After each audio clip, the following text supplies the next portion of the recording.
भारत माता की आज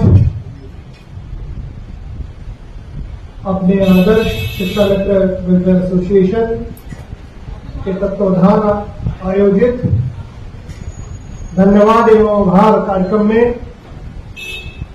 अभी तक हम लोगों का साथ रहे और अभी उनका मार्गदर्शन मिला, ऐसे इस कार्यक्रम की अध्यक्षता कर रहे आदरणीय हरिकिशोर तिवारी जी, तो अभी हम लोग के बीच उद्बोधन देके गए हैं। हमारे इस शिक्षा मित्र संघ की जो ताकत आदर्श वेलफेयर एसोसिएशन के नाम से है, ऐसे उस एसोसिएशन के प्रांतीय अध्यक्ष अत्यंत कर्मठ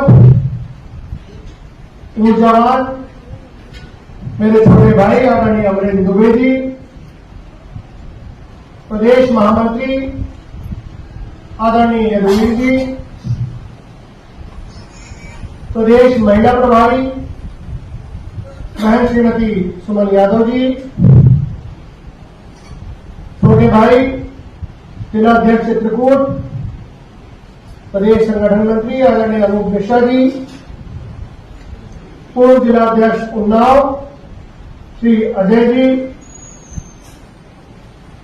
प्रदेश अध्यक्ष उत्तर प्रदेश विशेष शिक्षक एसोसिएशन आदरणीय अनुज कुमार शुक्ला जी, कुशल संचालन कर रहे अनूप जी, उपस्थित मातृशक्ति, उपस्थित हमारे समस्त शिक्षा मित्र साथीगण, उपस्थित पत्रकार साथियों, आज का दिन अत्यंत महत्वपूर्ण है। महत्वपूर्ण तो मैं उस दिन को कहता हूं जिस दिन शिक्षक दिवस के दिन आदरणीय मुख्यमंत्री जी ने उद्बोधन के दौरान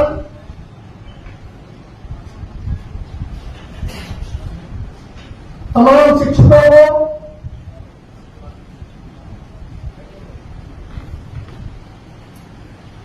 और प्रदेश की जनता को एक आशा की किरण देने का काम किया।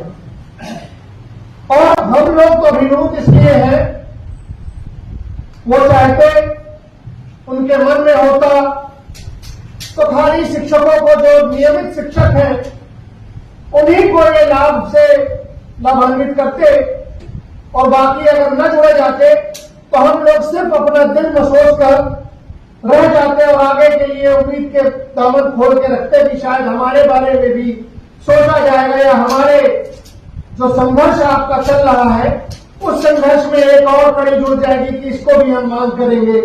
लेकिन उस संघर्षों से उस मौके पर चूंकि पिछले उसके कुछ ही दिन पूर्व, लगभग कुछ सप्ताह के लिए पूर्व, मैं माननीय मुख्यमंत्री जी से मिला था और मैंने सबसे पहला विषय यही रखा। उसके बाद मुझे समझ में आया कि इस विषय को मुझे संगठनात्मक दृष्टि से आगे बढ़ाना चाहिए कि जैसे कई हमारी बहनों ने, कभी बहन ने, सुमन जी ने और एक हमारे उद्बोधन दिया तो उनके आदरणीय मुख्यमंत्री जी के मन के विषय को उल्लेख किया, तो मुझे लगा इस विषय को संगठनात्मक दृष्टि से आगे बढ़ाना चाहिए। और उसी दिशा में मैं आदरणीय अमरेंद्र जी के नेतृत्व में एक प्रतिनिधिमंडल को लेकर भारतीय जनता पार्टी के अपने संगठन महामंत्री आदरणीय धर्मपाल जी से, उत्तर प्रदेश के उप मुख्यमंत्री आदरणीय केशव प्रसाद मौर्य जी से, उत्तर प्रदेश के उप मुख्यमंत्री आदरणीय ब्रजेश पाठक जी से भेंट कर अपने यह विषय को बताया। और बताने के बाद हम लोगों ने अपने मंशा, जैसे कि अध्यक्ष जी ने बताया था, कि हम लोग भारतीय जनता पार्टी के या किसी दल में, इसमें दल का विरोध में नहीं है। हो सकता है कभी ऐसे हालात बन गए कि जैसा ऊपर भारतीय जनता पार्टी को ऐसा लगा कि शिक्षा मित्र हमारे साथ नहीं दे रहे हैं या ऐसा कोई विषय आप लोगों को लगा हो, उन्होंने अपना विषय रखा कि हम मन क्रम वचन से देश का उत्थान चाहते हैं, प्रदेश का विकास चाहते हैं, संभव होता है जब हम आने वाली पौधों को तैयार करें और जो काम हम लोग शिक्षा के रूप में जैसा कि एक नियमित शिक्षक करते हैं उसी स्वरूप में हम लोग भी अपना योगदान दे रहे हैं। और यहां तक कि मैंने उस बात को आगे बढ़ाते हुए कहा कि जहां नियमित शिक्षक जो दे रहे हैं उससे बढ़कर न सिर्फ शिक्षा के क्षेत्र में बल्कि सरकार के दिए जा रहे विभिन्न कार्यों को करने का काम भी शिक्षा मित्र बढ़ चढ़ के हिस्सा लेता है और अपना योगदान पूर्ण रूप से देने का काम करता है। लेकिन कुछ विसंगतियां ऐसी हुई और ये मैं बात आपको बड़ी गंभीरता से और विश्वास के साथ आप करिएगा इस बात को, क्योंकि अध्यक्ष जी उसके प्रमाण थे, आदरणीय संगठन महामंत्री जी ने और दोनों उप मुख्यमंत्री जी ने इस बात का एहसास किया कि इतने कम वेतनमान में, इतने कम मानदेय में अपना योगदान पूर्ण रूप से देना एक अनूठा काम है, एक बड़े दिल का काम है और जो आप लोग लगातार दे रहे हैं। सरकार में कभी कभी ऐसे समय आते हैं, ऊंच नीचियां होती हैं, लेकिन उसके लिए आपको उठक बैठक करना पड़े, आपको माफी मांगना पड़े, आपको ऐसी कोई आवश्यकता बहन जी नहीं पड़ेगी। आपको मैं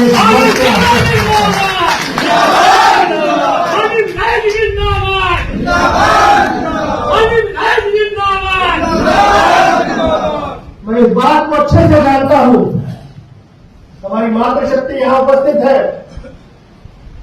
जब बच्चा छोटा होता है उसको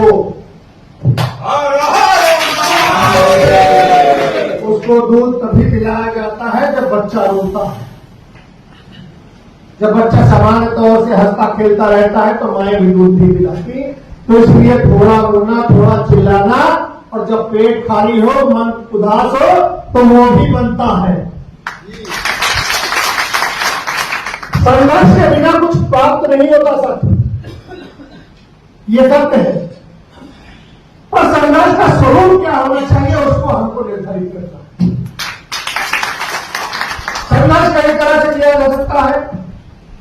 आप सब जानते हैं मैं 2022 तक विधायक रहा।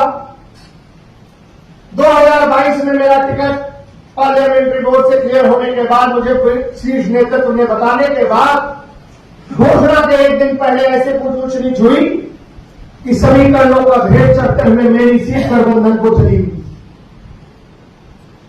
मेरे भी हालत वही हो गए जो शिक्षा मित्रों का हालत है।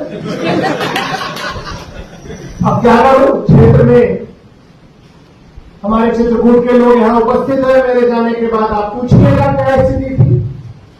बच्चा कहता था कि कोई भी अगर लड़े न लड़े, टिकट मिल जाए तो कम से कम 50,000 से कम की जीत वहां पर नहीं होगी। तो जिन्होंने इस टिकट के लिए बिल्कुल अड़ गए कि मानिकपुर चाहिए, तो उनको पता था ये अच्छी सीट है, जीती हुई सीट है। साथियों, मैं शांत बैठ गया। जब सीट का निर्णय आया तो चित्रकूट जनपद में एक सीट हम 22,000 से हार गए और दूसरी सीट जिस पर मैं था मात्र 1,040 वोट से पार्टी जीत पाई। यह बताता है कि लोगों के भाव क्या थे। बिना नकारात्मकता के कोई ऐसा नकारात्मकता नहीं की गई जिससे सरकार पर, हमारी संगठन पे कोई असर पड़े। लेकिन जब जनता उदास हो जाती है तो ऐसे निर्णय आ जाते हैं। तो मैं आपसे भी यही कहना चाहता हूं कि संघर्ष करना है, पर किस तरह करना है वो हमको तय करना है। और आज का ये कार्यक्रम एक संघर्ष का ही उदाहरण है कि मुख्यमंत्री जी ने जब अपने भाषण में अपने उद्बोधन में शिक्षा मित्रों का नाम लिया और जो उन्होंने कैशलेस शिक्षा का विषय रखा, उसमें शिक्षा मित्रों के साथ अनुदेशकों को, हमारी रसोइया बहनों को जोड़ने का काम किया। तो उत्तर प्रदेश में पहली बार लखनऊ के अंदर आदर्श शिक्षा मित्र वेलफेयर एसोसिएशन ने आभार देने का पहल कर दी है। ये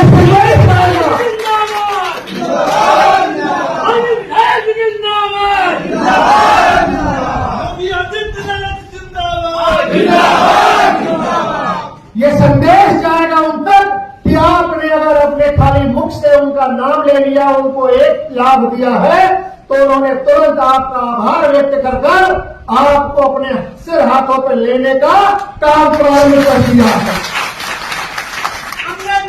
संघर्ष करो, हम तुम्हारे साथ हैं। लेकिन खाली इतने संख्या में ये संघर्ष क्या हो पाएगा? सोचना पड़ेगा हमको। और जब शिक्षक मित्रों की संख्या मैं जानता हूं, मेरा छोटा सा जनपद है, लगभग 1500 के शिक्षक मित्र होंगे, और बड़े जनपदों में जब 5-5 हजार की संख्या भी होगी, पूरे प्रदेश में अगर जोड़े तो 1.5 लाख हम सब जानते हैं। तो हमें उन सबको एक धागे में पिरोना है, एक माला बनानी है, और हर जगह हमको अगर संघर्ष भी करना है तो सकारात्मक संघर्ष करके दिखाना है।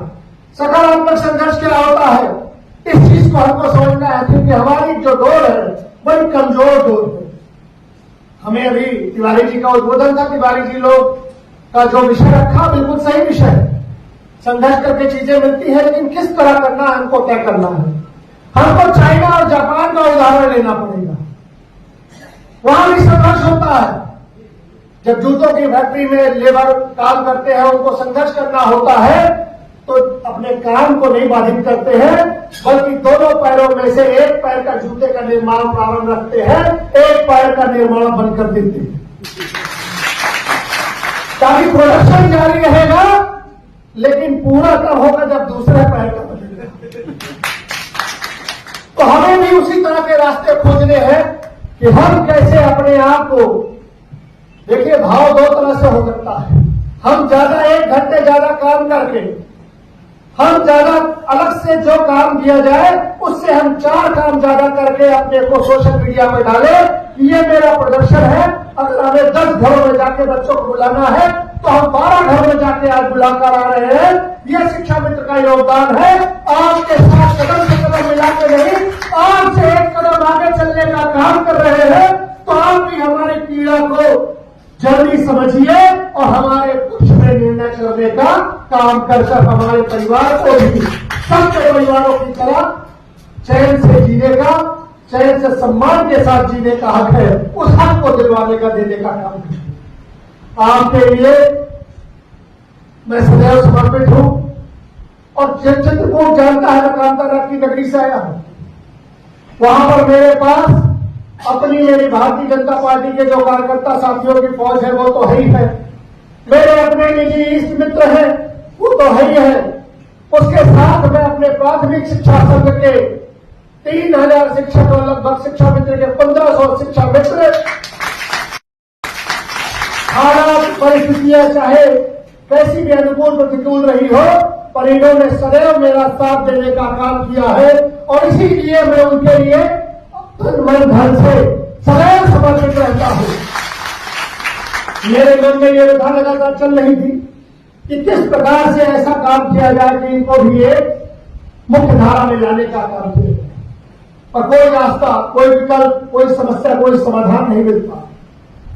और आपको बता दूं, मैं बड़ा साधारण सा हूं। मैं कोई भी ऐसा अद्भुत नहीं जैसा बता रहे हैं।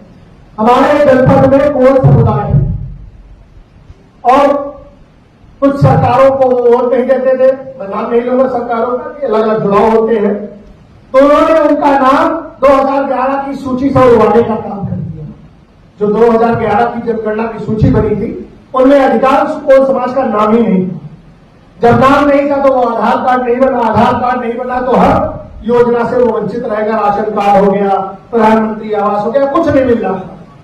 तो विधायक बनने के बाद और विधायक बनते समय विधायक का चुनाव लड़ा तो मेरे सामने पहली बार एक निराला कोल एक दूसरे जनपद से आके बसपा से लड़ गए थे। कोल समाज मुझसे जुड़ा था, लेकिन उस बार मुझको हाथ जोड़ने लगा कि विधायक जी इस बार हमारा प्रत्याशी है तो माफ करिएगा।